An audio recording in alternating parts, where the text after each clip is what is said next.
A CIA officer who spent 25 years running covert operations says the UFO truth is indigestible. The human mind can't process it. And a classified document from Area 51 might reveal why. It says we're containers. Trump just promised full disclosure, but I think what they know is too horrifying to ever tell us.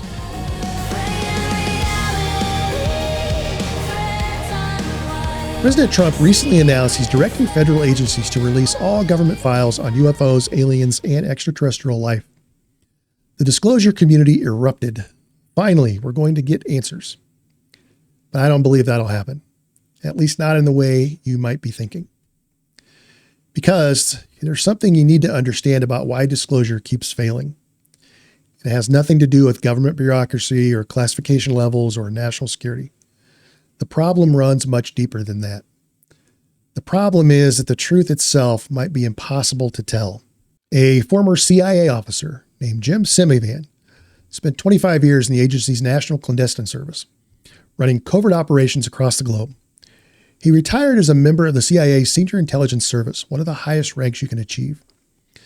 This is someone who had access to information most people will never even know exists. And a few years ago, he said something that still haunts me. He said that people who are in the know, people who've seen the classified briefings, people who understand what's really happening, told him that the truth is indigestible. His exact word, indigestible.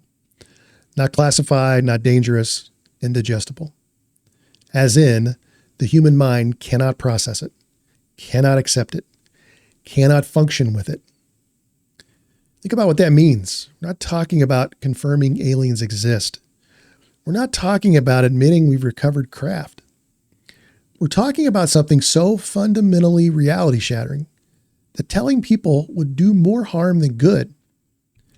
Semivan said it would be like telling someone something they can't do anything about, something so world-changing and transformational that the knowledge itself becomes a burden, and maybe not in a good way. So, what could possibly be that disturbing? Semivan offers a clue. He mentioned a conversation with Lou Elizondo, the former director of the Pentagon's UAP program. Elizondo drew a Venn diagram with two circles. One circle was consciousness. The other was quantum theory. And the shaded area in the middle, where they overlap, Elizondo said that's probably where this phenomenon lives. Now, stop and think about that for a second. Consciousness and quantum physics. The two things science can't explain. What if consciousness isn't created by your brain? What if it's something you're tapping into, something non-local, something shared? And quantum physics says, at the smallest level, matter doesn't exist. You're not solid. You're energy pretending to be flesh, an illusion with a heartbeat.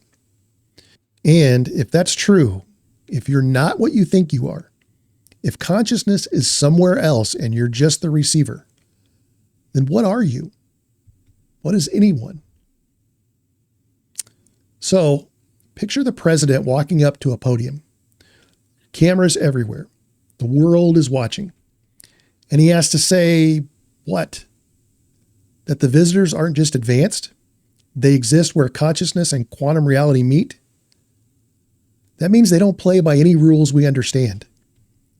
They can manipulate matter, manipulate the electromagnetic spectrum, show us things that may or may not be real, things that can be real and not be real at the same time.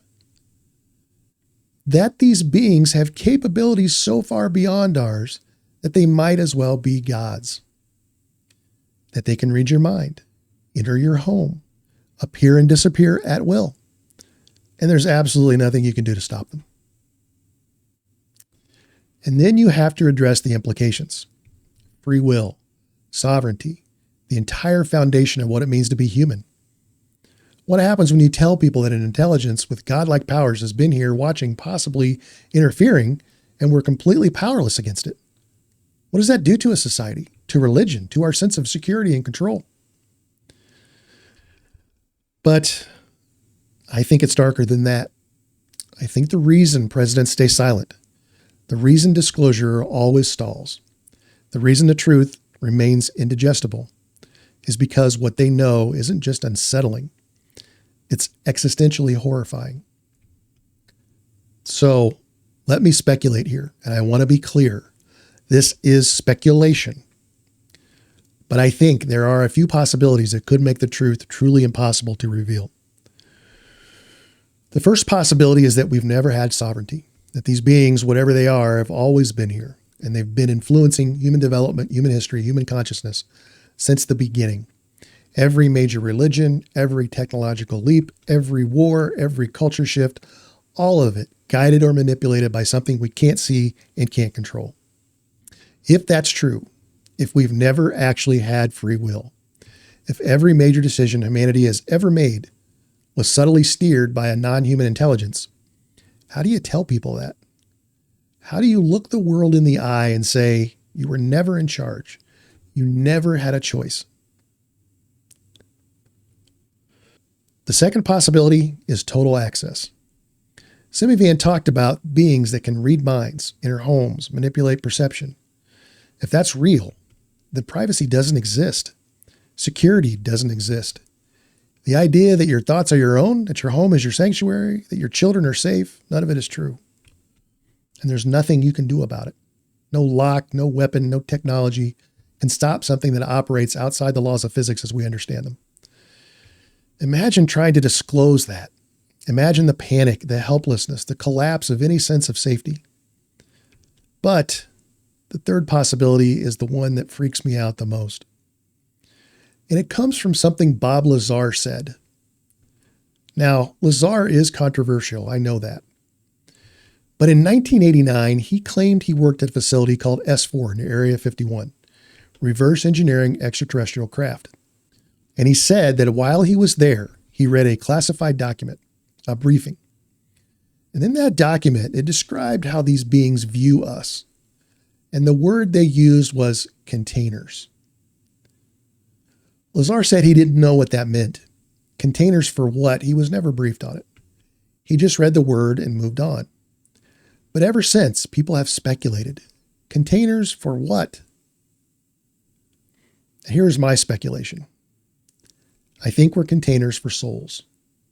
I think we're here living these lives, experiencing joy and suffering and love and loss, not for ourselves, but because we're holding something, generating something, harvesting something. I think our consciousness, our soul, whatever you want to call it, is the product. I don't think the reason is good. I don't think we're being elevated or helped or guided towards enlightenment. I think we're livestock. I think we're a crop. And I think the people who know this, the ones who read the briefings, the ones who've been told the truth, understand that you cannot tell humanity that. You cannot tell people they're being farmed. That their entire existence, every struggle, every achievement, every moment of beauty and terror is part of the harvest that can't escape. Because what do you do with that information? How do you keep living? How do you keep going to work, raising your kids, falling in love? When you know that you're not the apex, you're not free, that you're a container being used for a purpose you'll never understand by entities you'll never see. This is why Semivan said the truth is indigestible. This is why presidents promise disclosure and then go silent. This is why the files stay classified while the whistleblowers get discredited, while the phenomenon remains a mystery despite overwhelming evidence. Because the truth isn't just scary, it's corrosive. It's the kind of knowledge that just unravels everything. And maybe, just maybe, that's mercy. Maybe some truths are better left buried. Maybe the people who know have made a choice, a terrible, impossible choice, to protect us from something we're not equipped to handle. So, when Trump says he's releasing the files, I hope he does. I hope I'm wrong. I hope the truth is something we can digest, something that expands our understanding without destroying it.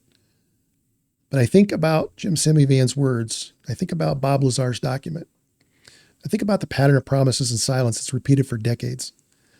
I can't shake the feeling that we're asking for something we don't really want. I think I want the truth, but once I have it, will I regret knowing? I don't know. But that's just what I think. I really want to know what you think. Drop a comment below, please. If you like what we're doing here, please like, share, and subscribe. It's free for you. It really does help the channel grow. Be sure to check out all the links below for other cool stuff as well. And remember, always keep an open mind, but not so open your brains fall out. Thanks for watching, and I'll see you again soon.